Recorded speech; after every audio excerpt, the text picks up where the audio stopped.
Bismillahirrahmanirrahim. Assalamualaikum warahmatullahi wabarakatuh. Innal hamdalillah nahmaduhu wa nasta'inuhu wa nastaghfiruh wa na'udzu billahi min syururi anfusina wa min sayyiati a'malina. Man yahdihillahu fala mudilla lah wa man yudlil fala hadiya lah. Wa asyhadu an la ilaha illallah wahdahu la syarika lah wa asyhadu anna Muhammadan abduhu wa rasuluh la nabiyya wa la rasula ba'dah. Allahumma salli wa sallim wa barik ala nabiyyina Muhammadin wa ala alihi wa sahbihi wa man sara ala nahjihi ila yaumiddin. Ya ayyuhalladzina amanu taqullaha haqqa tuqatih wa la tamutunna illa wa antum muslimun. Ya ayyuhan nasu taqu rabbakumul ladzi khalaqakum min nafsin wahidah wa khalaqa minha zawjaha wa batha minhuma rijalan katsiran wa nisaa'a wattaqullaha alladzi tasaaluna bihi wal arham innallaha kana 'alaikum raqiba. Ya ayyuhalladzina amanu taqullaha wa qulu qawlan sadida yuslih lakum a'malakum wa yaghfir lakum dunubakum wa may yuti'illaha wa rasulahu faqad faza fawzan 'azima. Amma ba'd, fa inna astaqal hadisi kitabullah wa khairal huda huda Muhammadin sallallahu alaihi wasallam wa syarral umuri muhdatsatuha wa kullu muhdatsatin bid'ah wa kullu bid'atin dhalalah wa kullu dhalalatin finnar. Ma'asyiral hadirin, para jamaah, Bapak Ibu, saudara-saudariku yang dimuliakan oleh Allah Subhanahu wa taala. Pertama kali mari kita bersyukur memuji Allah atas limpahan rahmat, karunia dan taufiknya. Meskipun Sugiyo Lamongan lagi diguyur hujan, tapi karena kemudahannya panjenengan semua bisa rawuh, bisa hadir di Masjid Ar-Raihan. Mudah-mudahan perjalanan kita ke tempat ini menggugurkan dosa-dosa kita. Dan semoga turunnya hujan pada petang hari ini membawa rahmat dari Allah Subhanahu wa taala. Allahumma sayyiban nafi'an. Dan tak lupa kita ucapkan, kita panjatkan, kita aturkan salawat serta salam kepada junjungan kita Nabiullah Sayyiduna Muhammad sallallahu alaihi wasallam beserta keluarga, istri-istri dan seluruh umatnya, para sahabat dan seluruh umatnya yang setia berada di atas jalan dan sunnah beliau. Para hadirin rahimani wa rahimakumullah. Materi kita pada kesempatan kali ini adalah khuturatut takfir, bahaya takfir, gampang mengkafirkan. Kenapa saya pilih judul ini? Karena kebanyakan panjenengan yang hadir dulu seneng ngafirno. Ya. Kira-kira betul ya.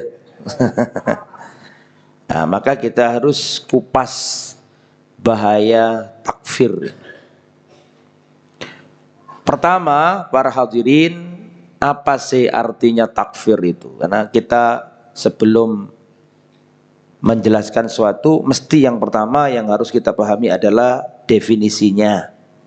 Betul ya? Maknanya. Takfir itu dari akar kata kufur. Ya. Kufur artinya apa? Kufur secara bahasa dari kata satr wa taghtiyah yang artinya menutupi. Nah, orang kafir artinya secara bahasa dia menutupi hatinya untuk menerima kebenaran. Kata kufur sendiri, kufur artinya kekafiran, itu mengandung banyak makna. Kadang-kadang kata-kata kufur itu di Al-Quran dipakai sebagai antonim, lawan kata dari syukur. Saya ulangi ya, kata-kata kufur itu kufur kekafiran, kufur ya, itu dipakai ada kalanya sebagai lawan kata dari kalimat apa? Syukur. Mana dalilnya Ustadz bahwa kekufuran, kekafiran itu lawan kata dari kesyukuran? Mana dalilnya? La in syakartum la azidannakum. Kalau kamu syukur tak tambah nikmat. Wala in kafartum, kalau kamu kafir terhadap nikmatku, kufur terhadap nikmatku, inna adzabi lasyadid. Sehingga kadang-kadang kalimat kufur itu maksudnya lawan dari apa? Syukur. Kadang pula dipakai bahwa kata kufur itu lawan dari iman. Lah, itu kufur. Bagaimana dengan takfir? Takfir itu dari wazan kafara yukafiru, fa'ala yufa'ilu. Artinya apa Ustadz? At-takfir artinya al-hukmu alal insani bil kufur. Takfir artinya menghukumi seseorang dengan menvonisnya sebagai orang kafir. Takfir berarti coro sugiyoe ngafirno. Nah, takfir artinya mengkafirkan. Nah, ini adalah dari segi definisi. Lah, ikhwatal iman rahimani wa rahimakumullah. Kekafiran sendiri itu ada sebab-sebabnya.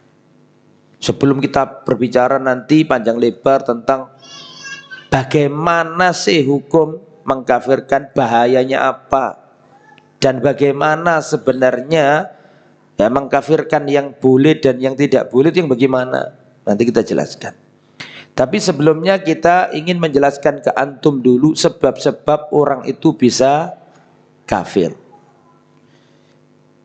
Yang pertama bisa karena sebabnya adalah takdzib. Takdzib itu apa? Mendustakan. Mendustakan. Contoh, Rasulullah mengabarkan bahwa nanti ada nikmat kubur. Rasulullah mengabarkan bahwa nanti ada azab kubur. Nanti ada hari kiamat. Terus dia berkata, opo itu gak percaya. Dia kafir. Sebabnya apa? Takdzib. Dia mendustakan apa yang dibawa oleh siapa? Rasul. Mana dalilnya bahwa mendustakan sesuatu dari agama itu menyebabkan orang kafir? Surat Al-Ankabut ayat 68. Wa man adlamu mimman iftara 'alallahi kadziban au kadzdzaba bil haqq.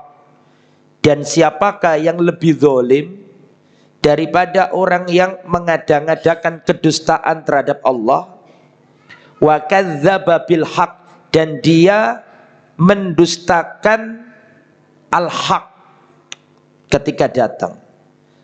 Perhatikan, ditutup oleh Allah, alaysa fi jahannama mathwal lil kafirin. Bukankah dalam neraka jahanam itu tempat orang-orang yang kafir? Setelah menjelaskan apa tadi? Pendustaan, ditutup dengan apa? Allah siapkan tempat bagi orang kafir. Seakan-akan di situ dikatakan bahwa orang yang mendustakan tadi tergolong orang yang kafir. Mendustakan Allah. Nah, Allah itu tidak ada. Dia kafir.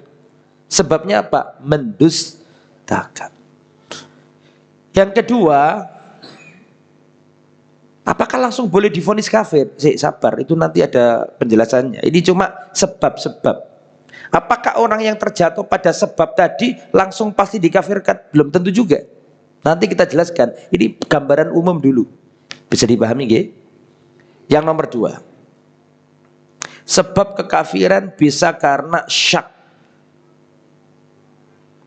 meragukan, atau karena keraguan. Rasulullah Shallallahu Alaihi Wasallam itu Rasul jelas. Terus ada orang, iya saya itu ragu, Muhammad itu Rasul apa enggak ya? Dia gak mendustakan loh, enggak mendustakan.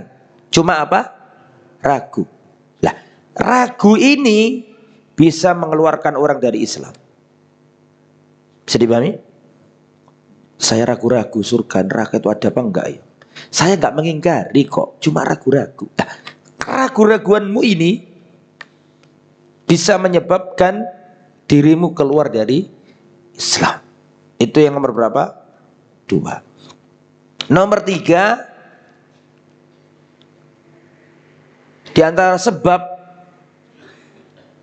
kekafiran adalah yani imtina wal istikbar, keangkuhan, gumede, sombong. Dalilnya mana? Surat Al-Baqarah 34. Wa idh qulna lil malaikati isjudu li adama fasajadu illa iblis. Dan ingatlah ketika kami katakan kepada para malaikat, wahai malaikat, usjudu li Adam. Wahai malaikat, sujudlah kalian kepada Nabi Adam. Fasajadu, semuanya sujud. Illa iblis, kecuali iblis tidak mau sujud. Aba, dia enggan. Wastakbaro, dia angkuh, gumede, sombong. Terus apa? Yang terakhir, wa kana minal kafirin. Maka iblis termasuk golongan orang-orang kafir. Karena sebab apa tadi? Nomor 3 tadi apa? Gumede, sombong. Wis ngerti nek itu hak dari Allah, tapi karena sombong, mosok aku kok dikon sujud karo Adam, mau aku.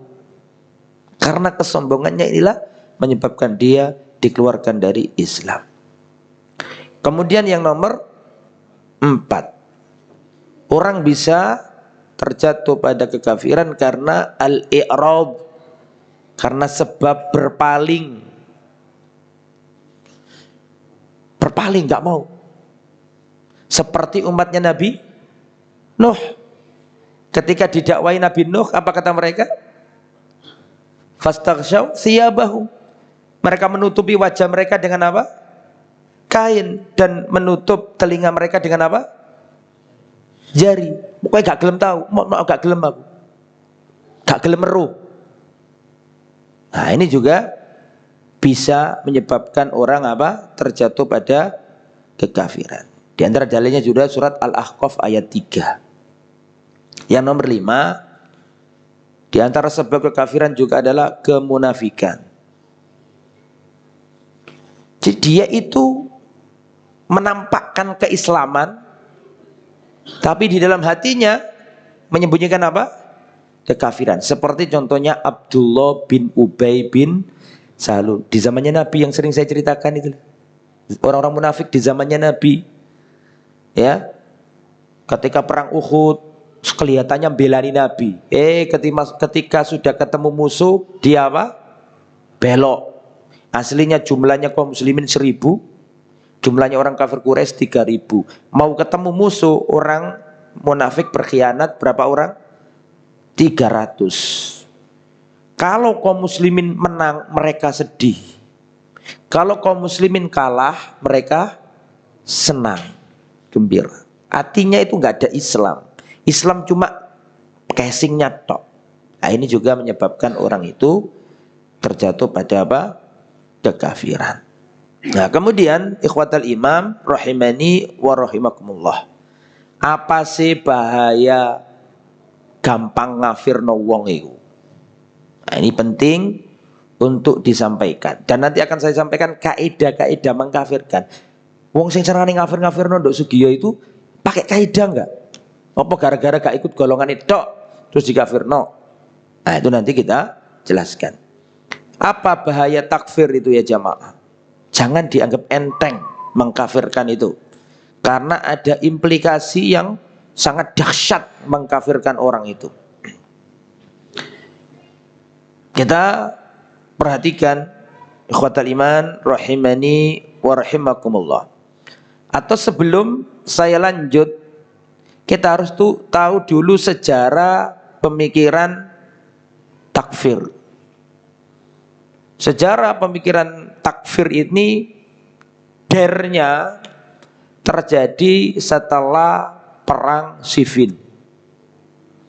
Perang Siffin itu perang antara Sayyiduna Ali bin Abi Thalib dengan Sayyiduna Muawiyah bin Abi Sufyan dan Amr bin Aus. Perang sesama sahabat perang. Setelah itu terjadi tahkim. Terjadi apa? Tahkim.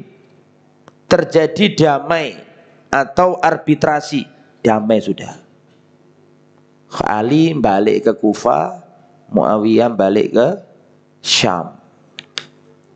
Ketika terjadi perdamaian itu, ada faksi dari golongannya Ali yang gak terima. Duh lapo damai iki. Wong Muawiyah ini sudah jelas-jelas mau bentrok dengan khalifah, sudah mau kalah kok malah damai. Harusnya Muawiyah itu diapakan? Diberantas sampai tuntas. Kok malah khalifah ini malah ngajak damai atau malah mau berdamai. Lah barisan yang sakit hati ini membuat front sendiri di tempat namanya Nahrawan. Di tempat namanya apa? Nahrawan. Akhirnya orang-orang di Nahrawan ini dijuluki Khawarij. Khawarij dari kata kharaja yakhruju, yang keluar. Khawarij orang-orang yang keluar karena nggak mau ikut barisannya Ali, nggak mau ikut barisannya Muawiyah, akhirnya keluar membuat front sendiri. Mereka inilah yang disebut dengan orang-orang apa? Khawarij. Terus orang Khawarij itu membuat kesimpulan bahwa orang-orang yang terlibat dalam masalah tahkim, perjanjian damai, semuanya dikafirkan karena menganggap berhukum dengan manusia. Karena Ali ngutus siapa? Ali ngutus siapa? Gak nyambung ternyata ya.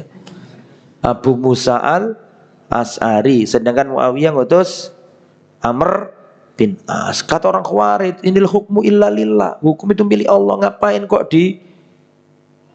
diwakilkan ke Amr bin As dan siapa? Abu Musa. Maka dianggap kafir. Mereka rundingan ngirim 3 orang. Yang satu dikirim ke Kufah tujuannya untuk membunuh Sayyidina Ali. Yang kedua dikirim ke Syam, ke Damaskus, tujuannya untuk membunuh Sayyiduna Muawiyah. Orang yang ketiga dikirim ke Mesir untuk membunuh Sayyiduna Amr bin As karena dianggap kafir kabeh, khalifah kafir, gubernur kafir, menteri kafir, polisi-polisinya kafir kabeh. Menurut golongan apa tadi? Khawarij. Maka 3 orang ini berangkat akibat ulah takfir. Makanya kata para ulama, perhatikan. Kata para ulama, at-tafjir waladut takfir.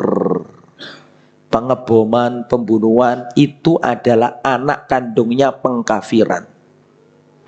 Pertama ngafirno, lama-lama menghancurkan, ngebom dan seterusnya. Makanya kata para ulama, at-tafjir waladut takfir. Pengeboman, pembunuhan, kudeta berdarah itu muasalnya dari apa? Pengkafiran. Negoro dikafirno dan seterusnya. Nanti kita jelaskan itu. Nah, itu sejarahnya dulu gitu. Setelah itu mereka nanti Sayyiduna Ali bin Abi Thalib kena, Pak. Kena apa? Terbunuh Sayyiduna Ali. Sayyiduna Ali terbunuh dalam itu. Siapa yang membunuh Sayyiduna Ali? Abdurrahman bin Muljam. Muawiyah tertusuk, tapi selamat, nggak sampai wafat, tapi menyebabkan beliau nggak punya anak lagi. Amr bin As sakit perut. Karena sakit perut, maka diganti oleh pengganti yang semuanya menikamnya ketika waktu sholat apa? Subuh. Semua bergerak waktu subuh. Ya, ketika Sayyiduna Ali ngimami sholat, ketika Sayyiduna Muawiyah ngimami sholat, didatangi oleh makhluk-makhluk takfiri tersebut itu, yang suka ngafirkan itu. Sayyiduna Amr bin As waktu itu sakit, maka digantikan oleh seorang. Seorang itu dikira siapa? Zaman dulu kan nggak ada medsos, nggak ada gubernur dipajang fotonya, nggak ada. Sebelum eksekusi foto nih pembunuh bayaran nih foto nih. Dulu nggak ada. Jadi pokoknya sing ngimami justru kemungkinan dianggap. Maka waktu ngimami sholat subuh di Mesir ditusuk, dikira Amr bin As, ternyata bukan, dan wafat. Penggantinya siapa? Amr bin As itu wafat. Dan tiga-tiganya dieksekusi, mati semua. Tiga-tiganya apa? Orang yang jahat tadi itu. Oke ya. Terus, dan yang punya pemikiran takfiri nggak hanya Khawarij, Syiah juga punya. Karena Syiah juga mengkafirkan mayoritas siapa? Sahabat Nabi Muhammad SAW. Dan takfir ini diwarisi terus dari generasi ke generasi sampai detik ini. Jangan dianggap nggak ada loh pemikiran takfir itu, ada. Nah, kalau sampai ya jelas tahu lah, ya ada. Kalau saya ditakkan Dani seru. Ya, para pelaku ya. Cuma ada bedanya. Yang katanya tak vulgarno ya nggak enak sebenarnya, ya. Nah, engko ae sih, sabar sih. Terus ikhwatal iman rahimani wa rahimakumullah. Syiah mengkafirkan mayoritas sahabat. Abu Bakar dikafirkan, Umar dikafirkan, Utsman dikafirkan, yang enggak dikafirkan beberapa orang saja. Sayyiduna Ali, Hasan Husain, Ammar bin Yasir, Mikdad, Abu Dzar, mayoritas dikafirkan semua. Lah benih-benih ini diwariskan terus. Adapun ideologi takfiri atau khawarij di era kontemporer ini, di antara yang yang paling dijadikan referensi di antaranya pemikiran takfiri kontemporer adalah Sayyid Qutb. Ghafarallahu lahu. Sayyid Qutb ini kitab-kitabnya banyak menginspirasi orang-orang takfiri. Dan yang ngomong ini sendiri adalah, saya tulis di disertasi saya, di antaranya adalah Ayman Az-Zawahiri.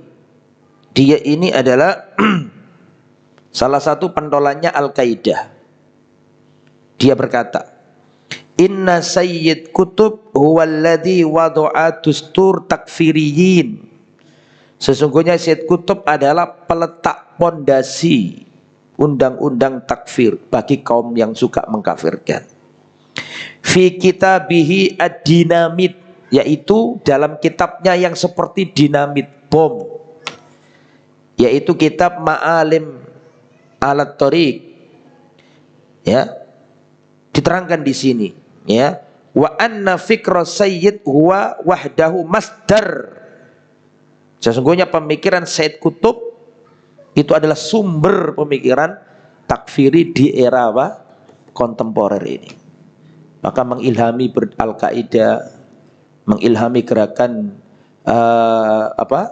takfir wal hijrah di Mesir, Ikhwanul Muslimin dan seterusnya. Ini kalau dibahas panjang ya. Nah, oke, kembali ke materi. Intinya takfir ini berbahaya. Mana sih bahayanya takfir? Saya baca ya. Perhatikan, ini sudah diingat-ingatkan Nabi sejak zaman dahulu kala. Perhatikan, Nabi berkata, perhatikan ya, barangkali yang hadir ada yang masih ragu-ragu. Ayyuma rajulin qala li akhihi ya kafir faqad ba'a biha ahaduhuma. Siapapun seorang laki-laki berkata kepada orang Islam lainnya, "Hei kafir," awakmu kafir wis, selama ucul teko golongan iki kafir awakmu. Ya, apa kata Nabi? Faqad ba'a biha ahaduhuma. Kalau sekiranya pengkafiran itu tidak sesuai kenyataannya, maka kekafiran itu akan mendal kepada diri. Ngerti mendal? Balik. Ya. Dalam riwayat yang lain banyak yang semisalnya, la yarmi rajulun bil kufri illa irtaddat alaihi. Siapapun yang menuduh orang lain kafir, irtaddat alaihi, akan kembali kepada dirinya. In lam yakun sahibuhu kadzalik, kalau orang yang dituduh itu tidak sesuai dengan realita yang ia tuduhkan. Hadis riwayat ya, Imam Bukhari. Hadis yang lain dikatakan, idza qala ar-rajulu li akhi, jika ada seorang ngomong ke temannya, saudaranya sesama muslim, dulure, bojone, pamane, ya kafir, kamu sudah kafir karena enggak ikut golonganku. Faqad ba'a bihi ahaduhuma, maka akan kembali kepada salah satu di antara keduanya kalau tidak sesuai dengan kenyataannya. Makanya ini nggak boleh kita sembarangan dalam masalah takfir ini. Perhatikan, at-takfiru hukmun syar'iyyun.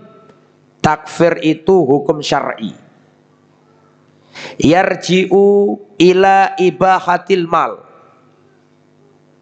Takfir itu menyebabkan penghalalan harta, wasafkid dima, dan menyebabkan tertumpahnya darah, wal hukmi bil khulud finnar, dan konsekuensi mengkafirkan itu menganggap orang yang dikafirkan kekal di neraka. Jadi nggak boleh mengkafirkan orang itu, Pak. Kalau mengkafirkan temannya ini dianggap kafir, otaknya dia ini mengatakan dia ini kafir, maka otomatis satu, menganggap dia ini calon penghuni neraka. Kedua, menganggap dia ini kekal selama-lamanya. Ketiga, dia harus cerai dengan apa? Ya, kan nggak boleh nikah sama orang kafir. Betul apa enggak? Maka dia harus cerai dengan siapa? Istrinya. Dia tidak boleh menjadi wali dari anak perempuannya. Dia tidak boleh mewarisi.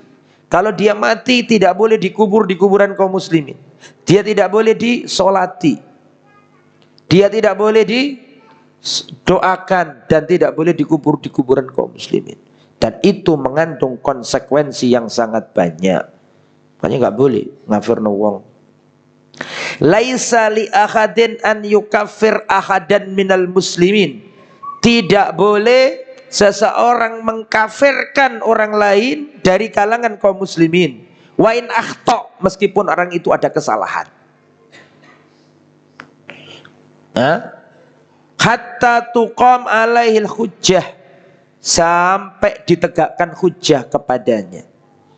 wa tubayyin lahul mahajja, dan diterangkan kepadanya hujjah Islam. Wa man sabata imanuhu biyaqinin, barang siapa yang imannya itu telah tetap dengan keyakinan, tidak boleh dihapus dengan keraguan. Aku ragu, ini kafir enggak ya? Gimana ngafirno wong kok ragu-ragu? Ya, tidak diperbolehkan ikhwatal iman. Syekhul Islam Ibnu Taimiyah mengatakan fatakfiru yakhtalifu bihasabi ikhtilafi halis syakhsi. Pengkafiran itu berbeda sesuai dengan keadaan individu. Falaisa kullu mukhti'in wala mubtadi'in wala jahilin wala dhallin yakunu kafiran. Tidak mesti orang yang terjatuh pada kesalahan, pada kebid'ahan, ya, tidak mesti orang yang salah, orang ahli bid'ah, orang yang jahil, orang yang tersesat mesti dianggap kafir, nggak mesti. Ya, makanya ada syarat-syaratnya nanti kita jelaskan. Ya, nggak boleh kita mudah mengkafirkan orang Islam karena ancamannya kekafiran itu akan kembali kepada dirinya. Wal iyadu billah. Kemudian ikhwatal iman rahimani wa rahimakumullah. Apa kaidah-kaidah takfir? Jadi enggak kok iki gak gelem baiat ya wis kafir ngono. Enggak ngono. Ya. Ada aturan-aturannya. Apa saja ikhwatal iman rahimani wa rahimakumullah? Kaidah-kaidah dalam apa? Mengkafirkan. Pertama, kaidah-kaidah takfir yang dijelaskan para ulama. Pertama, at-takfiru haqqun lillah. Pengkafiran itu haknya Allah. Wala yajuzu li ahadin an yukaffir ahadan illa bid-dalil. Maka tidak boleh seseorang mengkafirkan orang lain tanpa dalil, tidak boleh. Karena takfir itu haknya Allah. Ya, saya katakan Abu Lahab kafir, boleh enggak? Boleh enggak? Boleh, karena ada nasnya. Fir'aun kafir, boleh enggak? Boleh. Adapun orang Anda katakan kafir hanya karena hawa nafsu, padahal orangnya sholat menghadap kiblat, orangnya syahadat, sholat, zakat, puasa, haji, meyakini Allah adalah hak yang berhak disembah, tidak ada yang berhak disembah selain Allah, terus kita kafirkan hanya karena nggak mau baiat ke golongan kita. Nah, ini berat. Takfir haknya Allah. Tidak boleh sembarangan mengeluarkan orang dari Islam. Surga itu ombo pak, masuk sampai tok sing surga. Ombo surga itu bagaimana luasnya surga? Arduhas samawatu wal ard. Masuk wong sak donya iki sing ngerti mek wong Jawa Timur tok sing mayoritas sampai wong Kediri tok, ya kan enggak ada. Jadi at-takfiru haqqun lillah. Yang kedua, tidak boleh mengkafirkan kecuali dalam hal yang disepakati para ulama akan kekafiran pelakunya. Ya.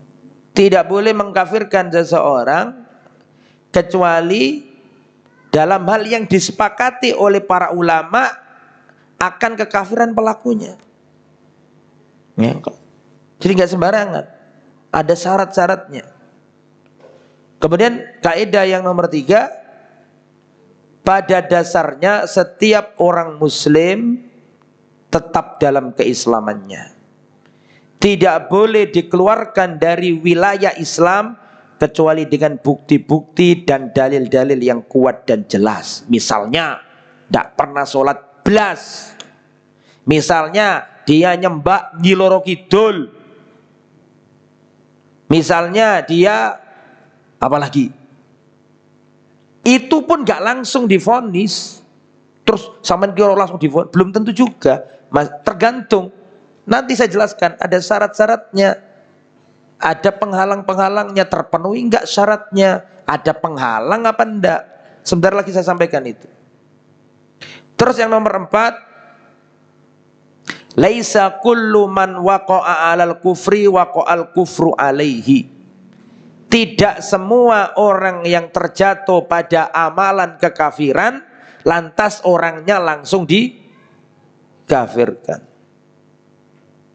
Saya ulangi, tidak serta-merta orang yang melakukan amalan kekafiran lantas langsung dikafirkan, karena ada syarat, ada terpenuhi syaratnya apa enggak, hilang penghalangnya apa enggak. Saya kasih contoh ya, saya kasih contoh.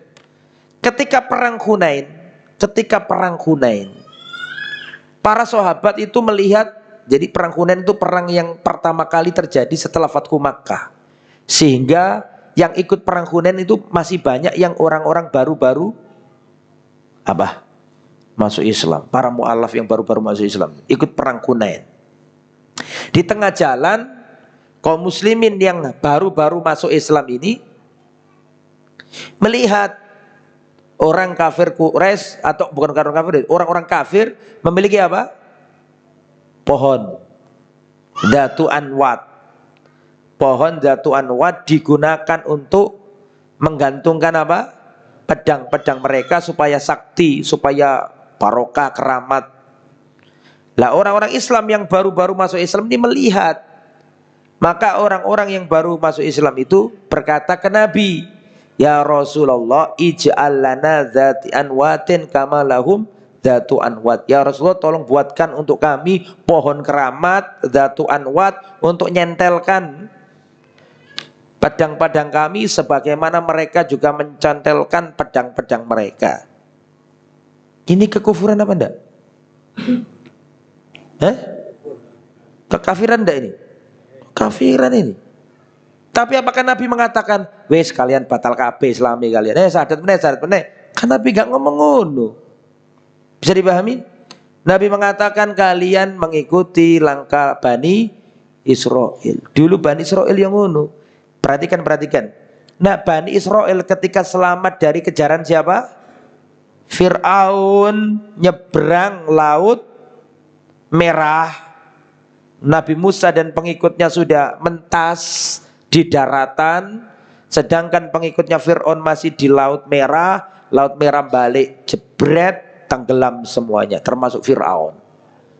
Waktu Musa selamat itu sama pengikutnya, di tengah jalan Bani Israel melihat orang-orang nyembah patung. Terus Bani Israel mengatakan, ya Musa ij'al lana alihatan kama lahum, ij'al lana ilahan kama lahum aliha. Ya Musa, buatkan untuk kami, gimana ayat bunyinya? Ayatnya, buatkan untuk kami sesembahan sebagaimana mereka itu, orang-orang kafir itu punya apa? Sesembahan. Ini parah nggak ini? Tolong dijawab. Orang Bani Israel, ya Musa, tolong buatkan untuk kami sesembahan seperti orang-orang itu loh, punya sesembahan. Kan parah nemen itu. Nabi Musa marah dan mengatakan, perhatikan, innakum qaumun tajhalun, sesungguhnya kalian ini orang-orang yang bodoh. Apakah Nabi Musa mengatakan kalian kafir kabeh wis? Syahadat meneh, kan enggak toh? Jadi tidak serta-merta orang melakukan amalia kekafiran langsung diapakan? Divonis. Dalam kasusnya Nabi Musa, dalam kasusnya Nabi Muhammad tadi, apa yang menyebabkan mereka nggak bisa dikafirkan? Ada penghalang di situ. Apa penghalangnya sehingga mereka nggak bisa dikafirkan? Karena bodoh. Mau contoh lain? Ada sahabat Nabi yang disiksa, bapaknya dibunuh, emaknya dibunuh. Siapa sahabat Nabi ini namanya? Ammar bin Yasir. Ibunya dibunuh, ayahnya dibunuh, dia disiksa nggak kuat. Kamu harus murtad, harus kafir supaya selamat dari apa? Supaya selamat dari apa? Siksaan kami. Karena nggak kuat, akhirnya siapa namanya? Ammar mengeluarkan kata-kata kekafiran. Intinya murtad dari agamanya Nabi Muhammad, nyembah Lata dan Uzza lah, gampangannya begitu. Akhirnya baru dibebaskan. Saya mau tanya, melakukan amalan kekafiran enggak ini? Melakukan. Tapi apakah Ammar bin Yasir langsung dikafirkan? Enggak, karena ada penghalang di situ. Apa penghalangnya? Terpaksa. Bisa dipahami? Baik, alhamdulillah, salatu wassalamu ala Rasulullah. Kemudian ikhwatal iman rahimani wa rahimakumullah. Dalam menerapkan takfir harus terpenuhi syarat-syaratnya dan telah hilang penghalang-penghalangnya. Apa saja syarat takfir? Yang pertama, al-bulugh wal aql wal aql, balik dan berakal. Misalnya arek cilik ngomong, aku nggak tahu nanti itu ada azab kubur apa enggak, tapi si cilik arek, maka tidak bisa arek cilik dia apa no dikafir, karena syaratnya harus apa? Balik. Yang kedua syaratnya itu berakal. Ono gendeng ngomong gak usah dikafir, ngomong gendeng kok dikafir no ya. Ini balik dan apa? Berakal. Syarat yang kedua al-amd, sengaja. Artinya orang melakukan kekafiran itu sengaja. Bukan karena apa? Lawan dari sengaja apa biasanya? Bukan karena tidak sengaja, maksudnya terpaksa, betul? Ya. Jadi kalau terpaksa orang ditodong, ayo kalau kamu nggak murtad tembak lo ya.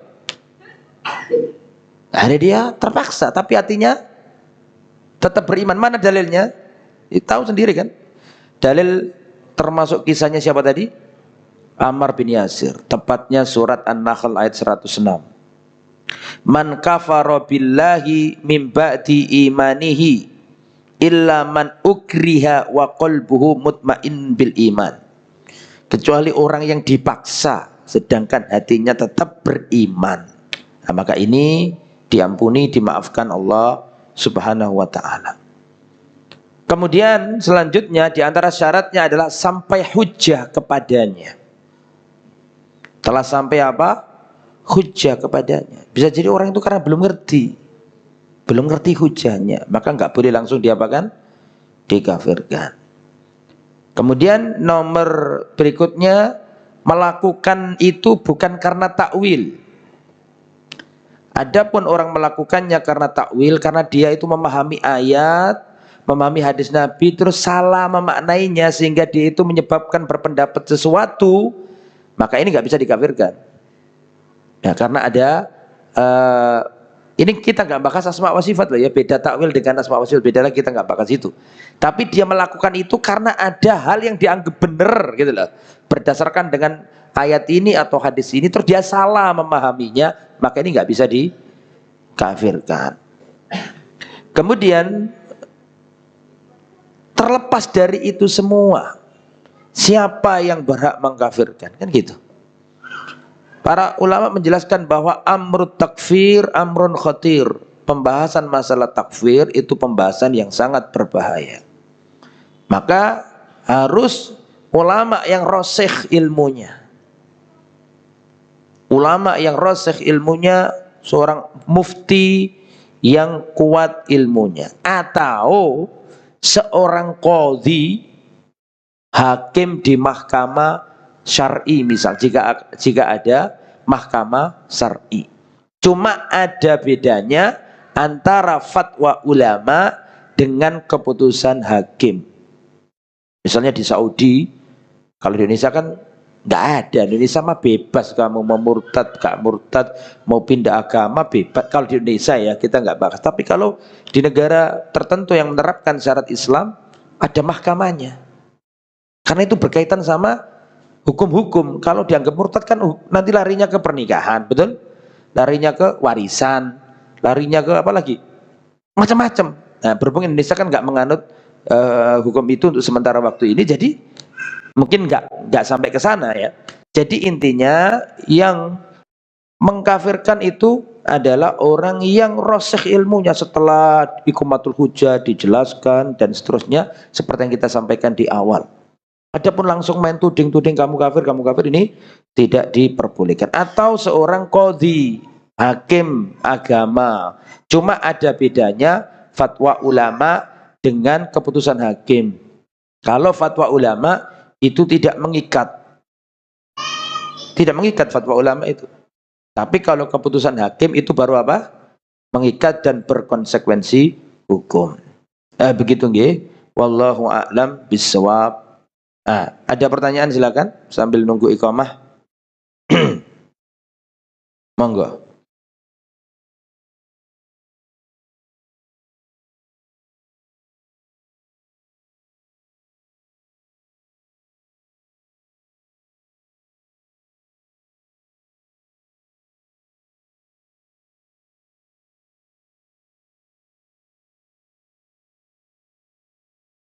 Iya. Kalau itu mah ngaco kali itu mah.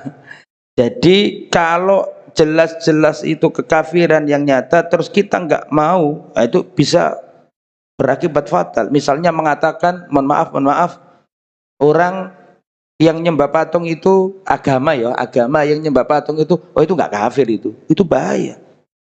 Berarti dia membenarkan apa? Penyembahan kepada selain Allah, maka dirinya bisa kafir. Itu jelas kalau itu perkaranya. Ada orang, mohon maaf, ahli kitab Nasrani dan Yahudi. Padahal di Al-Quran dikatakan, lu'inal ladzina kafaru min ahli kitab. Berarti ahli kitab kafir apa enggak? Kafir. Nah ya gitu kan. Kita nggak bahas itu ya, kita bahas syariat kita ya. Lagian Pak, kita ini meyakini ahli kitab kafir, tapi nggak ada dalam tata muamalah kita ketemu orang Nasrani, Pak kafir saking pundi, kan nggak ono sih sebenarnya. Jadi kalau usah diomong nong rugiku. Tetap itu keyakinan kita. Adapun dalam muamalah kita kan ngomongnya apa? Pak saking pundi kan gitu aja. Nggak ada fir-firnya difirkan nggak ono.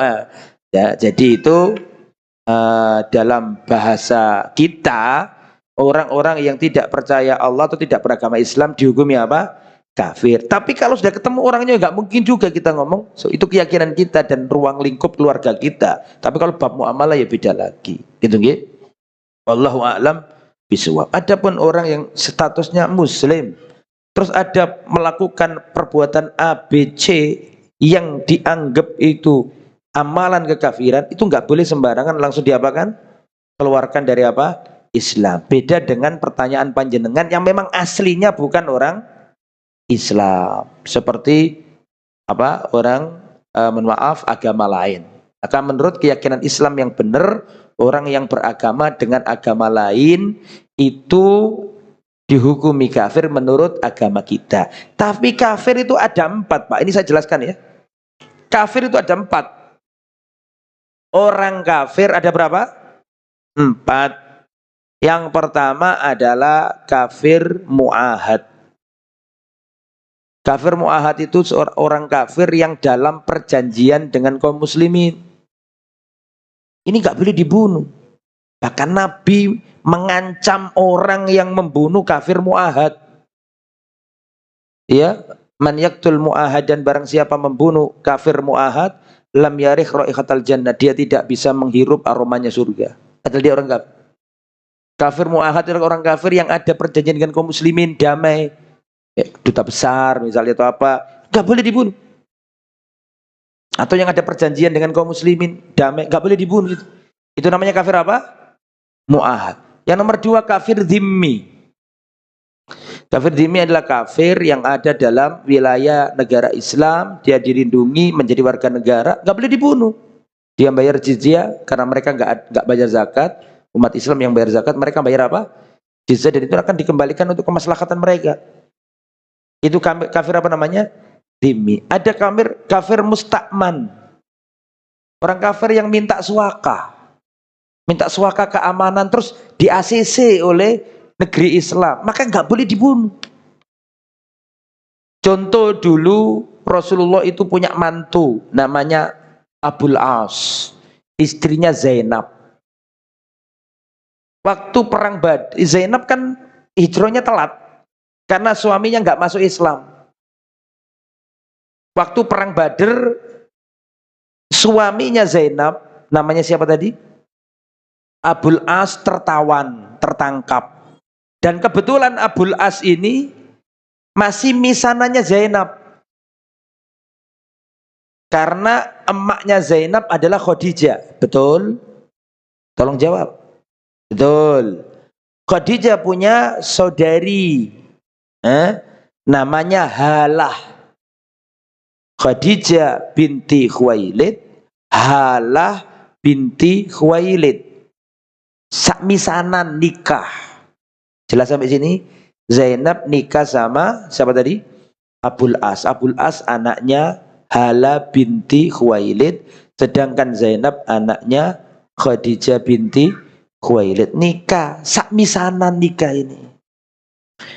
Ketika Rasulullah hijrah, Abul As tidak mau masuk Islam. Zainab menemani di Mekah karena belum turun ayat wajibnya apa? Bisa kalau laki-lakinya kafir, wanitanya belum turun ayat itu.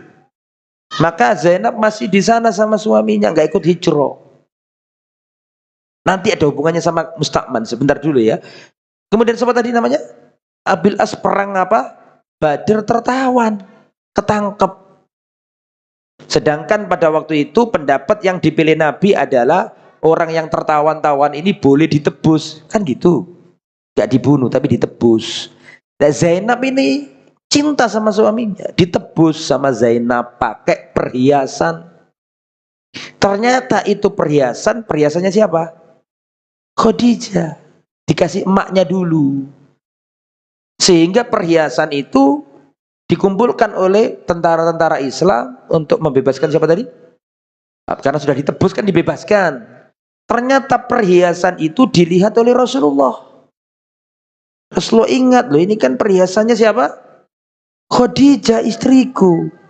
Baru tahu Rasulullah ternyata itu digunakan Zainab untuk menebus siapa? Abil As. Akhirnya Rasulullah ngomong begini, seandainya kalian wahai para sahabatku membebaskan orang ini tanpa tebusan. Nah Rasulullah ngomong ngono ya sami'na wa ata'na. Akhirnya Abul As dibebaskan dan perhiasannya dikembalikan. Tapi Rasulullah ngasih syarat kepada Abul As, kembalikan putriku, suruh dia ke Madinah, kalian gak boleh bersatu. Jelas? Nyampe di Mekah, Abul As berkata kepada istrinya, kembalilah ke orang tuamu. Zainab mengandung. Zainab dikawal adiknya Abul As, masih misanan juga toh. Dikawal, diteror sama orang kafir Quraisy sampai keguguran. Zainab balik ke Madinah. Terpisah dengan siapanya tadi? Suaminya. Suatu saat Abul As ini dapat tugas dari kafir Quraisy. Dapat tugas apa? Membawa kafilah dagang ke negeri Syam. Dari Mekah ke Madinah, Syam. Otomatis dari Mekah kalau mau ke Syam melewati Madinah. Dia bawa kafilah dagang. Dicegat sama kaum muslimin. Waktu mau pulang ke Mekah, dicegat oleh kaum muslimin. Abul As paham, wah aku dicegat ini. Akhirnya, perhatikan. Akhirnya Abul As ini menyelinap ke kota Madinah, ke rumah Zainab. Mantan apa? Istri. Wahai Zainab, aku ini bawa harta banyak miliknya kafir Quraisy. Dan kelihatannya ayahmu dan pasukannya akan apa? Menghadang kafilah dagangku. Tolong aku diberi apa? Suaka. Nah, ini loh. Yang nomor 3 kan pertama kafir mu'ahad, yang kedua kafir apa? Dhimmi, yang 3 kafir apa tadi? Musta'min atau al-musta'man itu tadi, yang minta aman, minta suaka. Apa yang dilakukan Zainab? Mau enggak Zainab? Setelah sholat subuh, Zainab keluar dan berkata di depan manusia, wahai umat Islam, sesungguhnya aku memberi suaka kepada Abul As. Rasulullah dengar, siapa emang sing ngomong? Oh Zainab. Ini Rasulullah keluar dan Rasulullah berkata, sesungguhnya aku memberi suaka kepada orang yang diberi suaka oleh Zainab. Jelas? Kuat nggak berarti ini? Kuat. Nggak ada yang membunuh siapa tadi? Abul As dilindungi, nggak boleh dibunuh karena itu namanya kafir apa tadi? Musta'man. Akhirnya Abul As balik ke Mekah. Seluruh hartanya kafir Quraisy dikembalikan. Sudah lengkap wahai kafir Quraisy, sudah, terima kasih. Setelah itu dia mengatakan asyhadu alla ilaha illallah wa asyhadu anna Muhammad Rasulullah. Terus balik ke Madinah. Sampai ke Madinah jari sahabat, lah iya wak urung-urungane masuk Islam kok riwi. Paham enggak maksudnya? Mbok yo dari kemarin kan wis enak gak bolak-balik. Apa kata Abul As? Aku enggak mau memulai agama Islam dengan pengkhianatan. Itu kan hartanya orang kafir Quraisy. Amanat, betul apa enggak? Sehingga nanti orang kafir Quraisy, oh ternyata orang Islam suka nipu ya. Paham enggak maksudnya? Dan aku enggak mau masuk Islam sejak kemarin karena aku khawatir kalian mengira aku masuk Islam karena takut sama kalian. Paham? Akhirnya dikembalikan langsung, enggak pakai nikah. Nikahnya yang dulu itu sudah. Abul As dikembalikan sama siapa? Zainab. Punya anak namanya Umamah. Umamah itu siapa? Cucunya Rasulullah. Lah, jadi orang kafir satu, mu'ahad, tidak boleh dibunuh. Dua apa tadi? Dhimmi, tidak boleh dibunuh. Tiga apa tadi?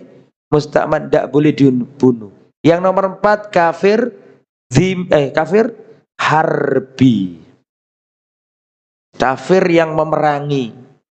Contohnya tahun 40-an, tentara nikah Inggris sekutu datang ke Surabaya.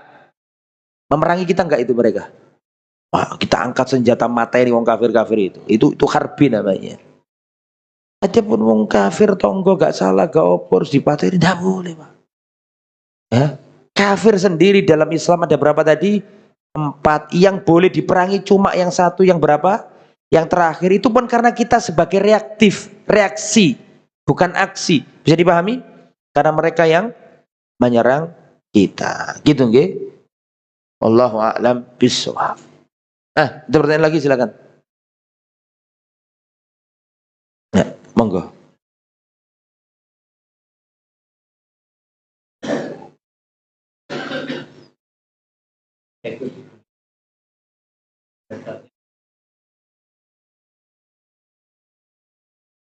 Dengan ujian itu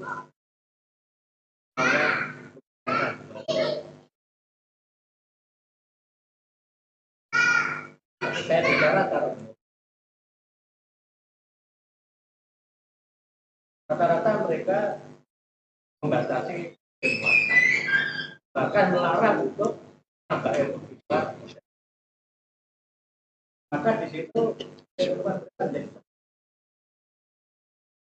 sehingga banyak masalah atau yang tidak bisa. Nggih. Dan kedua, Pertanyaannya apa ya? Oh, belum. yang kedua, di antara rata-rata pemimpin atau itu merasa bahwa dari hari sudah cukup belajar kemana dan ketika dutanya melakukan banyak bagaimana tadi saya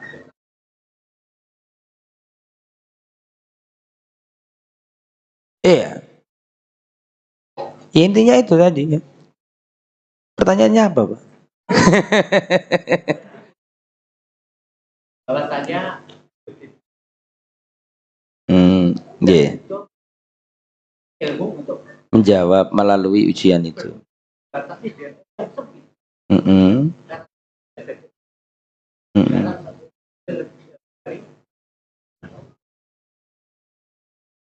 maka dia melakukan Ya, oke. Ya, ini nggak boleh menutupi ilmu itu nggak boleh. Ya, tidak boleh menutup ilmu akses. Ya, kecuali kalau memang yang disampaikan itu pasti benar dan benar, sanadnya jelas, kaum muslimin sawadul a'dham kaum muslimin.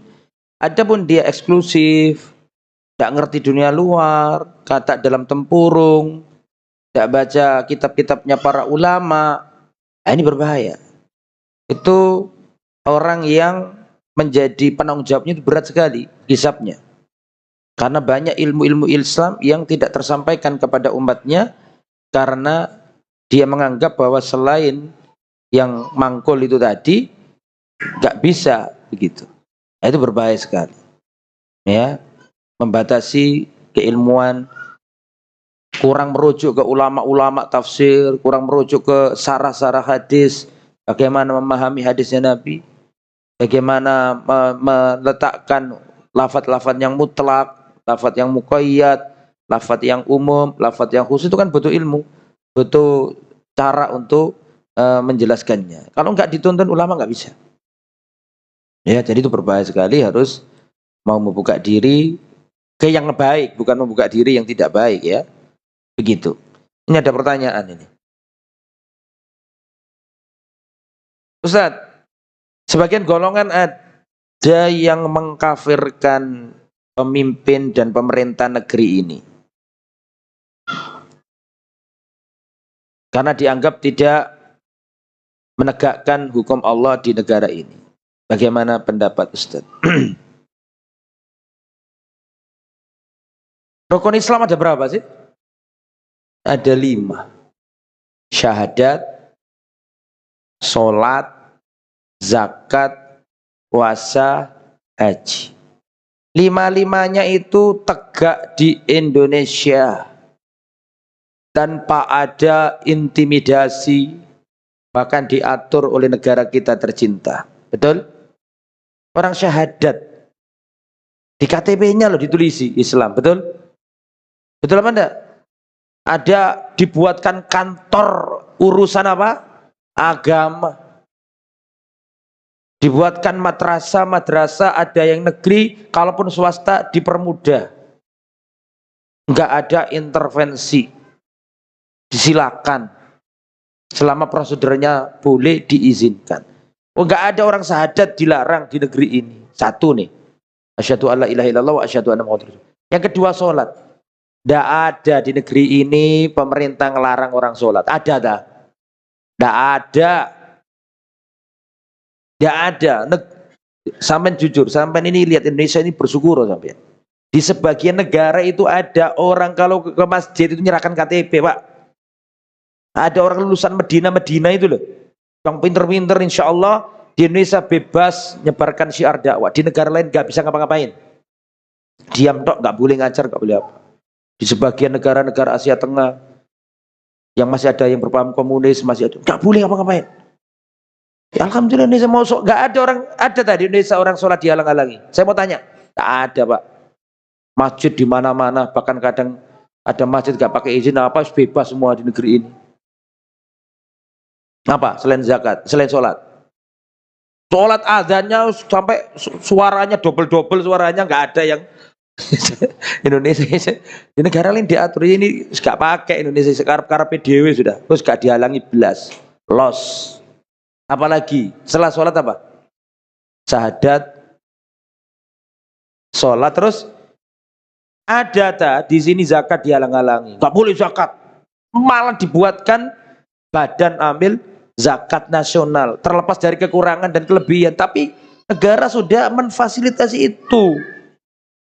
Itu dari segi apa tadi? Zakat. Setelah zakat apa? Puasa, dikawal sama negara. Kapan mulainya, kapan akhirnya, arus lalu lintas mudik dijogo pemerintah, diamankan. Orang sholat id gak dihalang-halangi, malah dijaga oleh para petugas keamanan. Nah, apalagi satunya, apalagi haji, ya pemerintah sampai ngelobi Arab Saudi tambah kuota, terlepas dengan segala kekurangan dan kelebihan, tapi nggak ada rukun Islam itu dihalang-halangi. Rukun Islam tegak di negeri ini. Kita ini sabar, kalau kekurangan itu sabar. Jadi nggak boleh kita memberontak kepada pemerintah kaum muslimin. Selama pemimpin kita sholat, nggak boleh kita kafirkan, apalagi dikafirkan.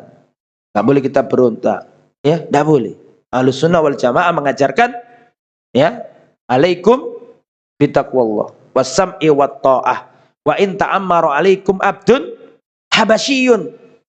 Ya, mendengar dan taatlah kepada pemimpin kaum muslimin meskipun kalian dipimpin oleh seorang budak dari negeri Habasyah. Secara fikih, secara hukum Islam, gak bisa budak itu jadi pemimpin. Tapi nek terjadi, reality terjadi, wajib ditaati. Karena ya jadi tidak ada pemimpin yang maksum itu. Ada kekurangan tuh pastilah. Karena tidak. Tetapi kalau sama lihat negeri-negeri lain, masih bersyukur sampai sini. Di sini alhamdulillah dengan segala kekurangan kelebihan. Kalau kekurangan ya kita dongakno supaya tadi api. Ya, sekono api disyukuri ya.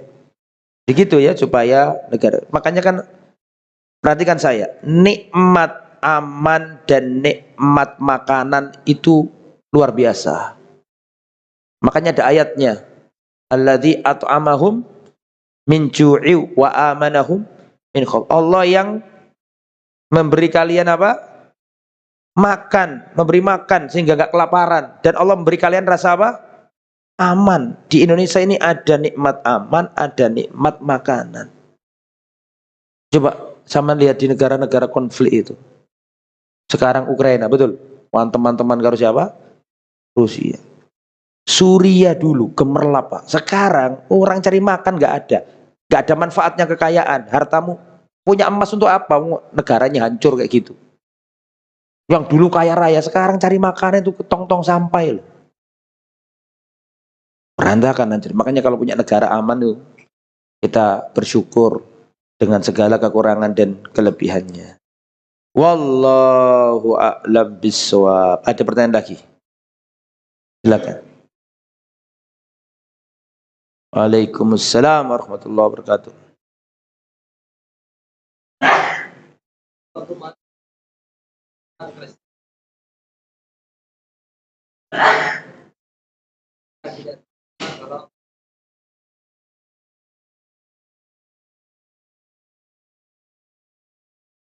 Bawah.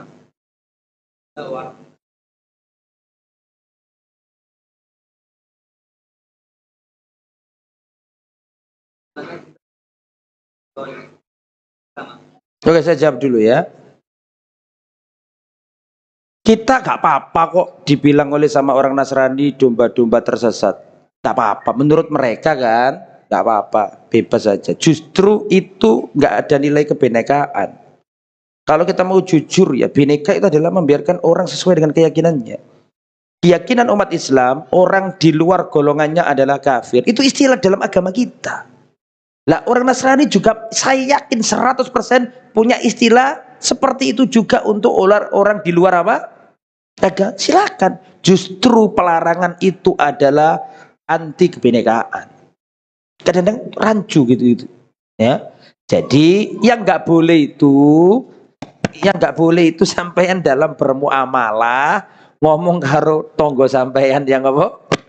Yang nggak Islam terus Fir, nanti Fir. Nah itu beda lah.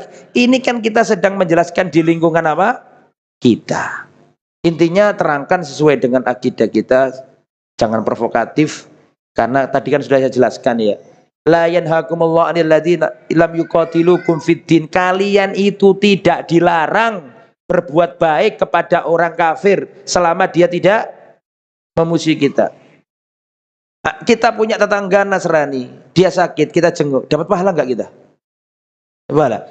Kita punya tetangga non Muslim, apa jenenge, pagernya kena angin roboh, terus kita tolong, kita tegain, diwangi, bantu-bantu, kita dapat itu boleh apa enggak? Enggak sekedar boleh, sunnah, dapat pahala. Nek boleh kan jais, mubah, kalau oleh pahala, sekedar boleh ngunai, lebih dari boleh, apa tadi? Dianjurkan untuk menolong orang, gak ada masalah dalam urusan sosial, tidak masalah. Berbuat baik kepada orang non Muslim. Aku sudah berubah sekarang. Non Muslim, ya, gak apa-apa selama dalam hal sosial. Adapun dalam masalah akidah, kita diajak ke tempat ibadah mereka, terus kita ikut sholawatan di tempat ibadah mereka, ya itu nggak boleh. Tidak boleh. Tapi kalau kita secara muamalah ketemu tonggo nyopo, di ini loro kita jenguk, dia butuh bantuan ke rumah sakit, nggak ada yang ngantar, kita yang ngantar, meskipun dia kafir, tidak apa-apa. Bahkan kita dapat pahala. Jadi ya pandai-pandai diaturlah cara bermuamalah itu tadi. Wallahu a'lam. Terus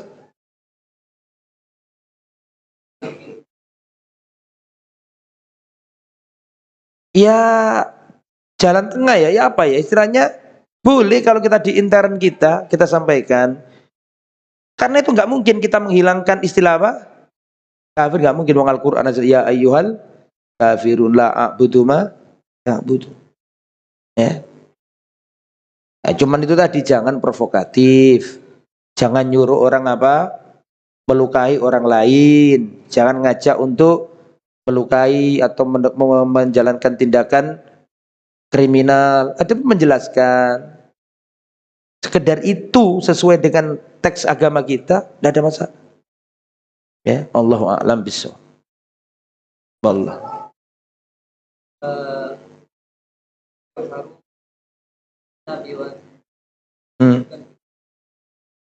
Jadi ada pembahasan orang kafirnya karena tidak sholat. Orang Islam tidak sholat, kafir. Dia hanya tidak sah. Jadi pendapat seperti itu. Sedangkan ahli kita orang Nasrani, orang Kristen sekarang kita juga tidak apa-apa.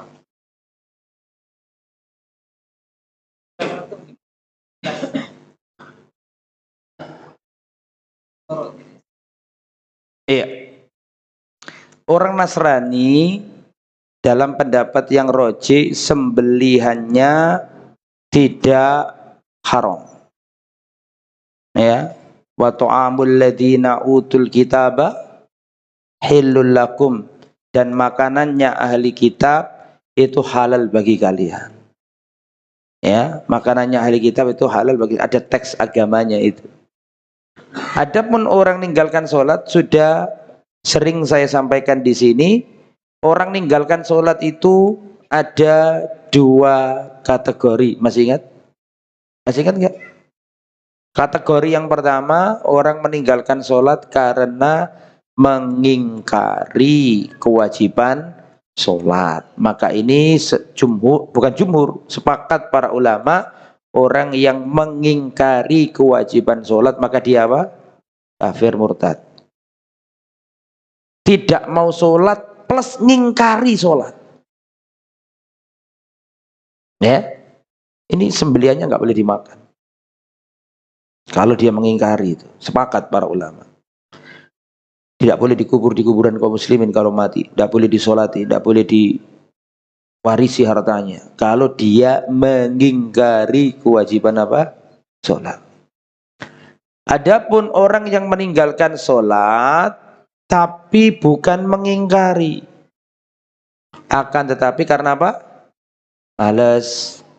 Maka ini para ulama berselisih pendapat. Kalau Imam Ahmad padha wae karo sing pertama mang. Imam Ahmad gak bedakan males apa gak males, yang penting ninggal salat murtad kafir, berdasarkan hadis yang berbunyi al-ahdul ladzi bainana wa bainahum as-shalah wa man tarakaha faqad kafar. Yang membedakan kita dengan orang kafir adalah apa? Salat. Barang siapa meninggalkan salat maka dia kafir. Nah begitu.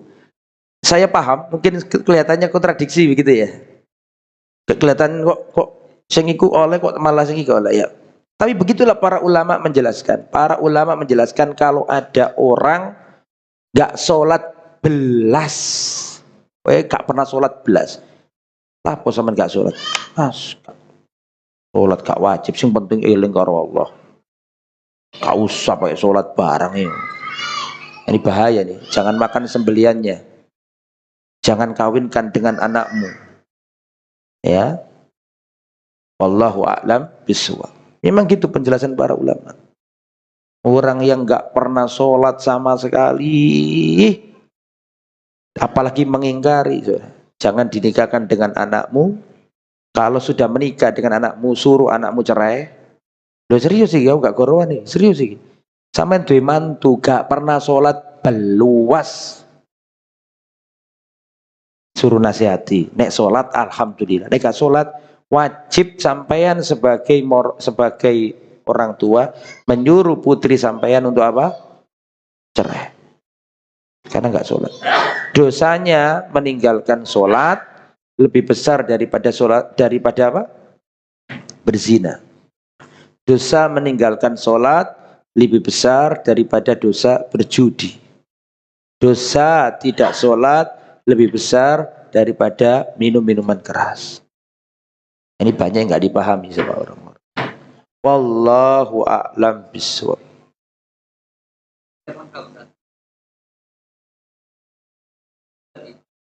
Berarti karena kan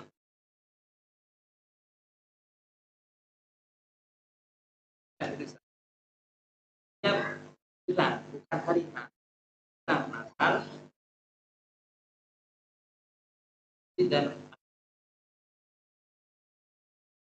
dan